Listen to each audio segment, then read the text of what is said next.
Il-Prim Ministru Joseph Muscat appella lill-oppożizzjoni biex fil-każ tal-liġi tal-Unjoni Ċivili ma tagħmilx U-turns li mhumiex meħtieġa.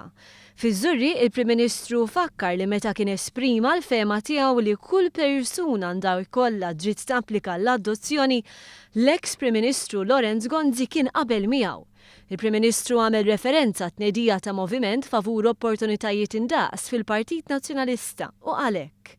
L-ewwel test u l-ikbar test tal-kap tal-oppożizzjoni huwa illi fit-tielet qari tal-liġi dwar l-Unjoni Ċivili jivvota mal-Gvern u jivvota favur il-liġi dwar l-Unjoni Ċivili.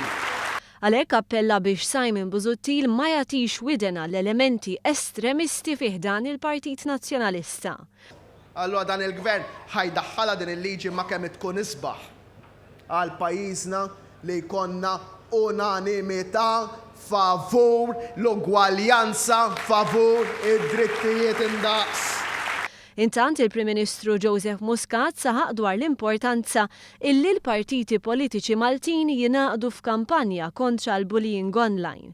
Sostna li mhix kwistjoni li wieħed iwaqqaf ċerti siti elettroniċi, iżda kwistjoni ta' edukazzjoni u appoġġ lejn min jisfa' vittma ta' attakki f'kuntest virtwali. Nemmen li nistgħu naħdmu flimkien iż-żewġ naħat tal-Kamra, nistgħu naħdmu mal-Ministru tal-Politika Soċjali, nistgħu naħdmu mal-President, nistgħu naħdmu mal-Kummissarju għat-tfal biex qabel ma jkun tard wisq f'pajjiżna ikonna sistema li tgħin lil dawn it-tfal u żgħażagħ tagħna. Tkellem minn l-entità missieru saħaq li tħasseb bil-każi traġiċi riċenti. Tenna li huwa essenzjali li jittieħdu passi bħalma ttieħdu mill-Ministeru għall-Edukazzjoni biex jiġi żgurat li l-ingaġġ tal-għalliema ikun aktar serju. Intant il-Prim Ministru stqar li se jkun fil-futur qrib li tinbidel il-politika dwar kif jiġu stmati tfal immigranti li jaslu pajjiżna mhux akkumpanjati. Qal li pajjiżna għandu jżomm pożizzjoni soda kontra l-immigrazzjoni illegali, iżda jeħtieġ ukoll li d-drittijiet tal-bnedmin jibqgħu imħarsa.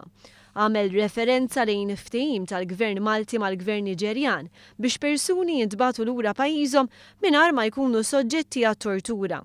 Il-Prim Ministru żied li pajjiżna qed ifittex l-għajnuna internazzjonali sabiex tinstab soluzzjoni għat-tfal li jaslu pajjiżna legalment u mhux akkumpanjati.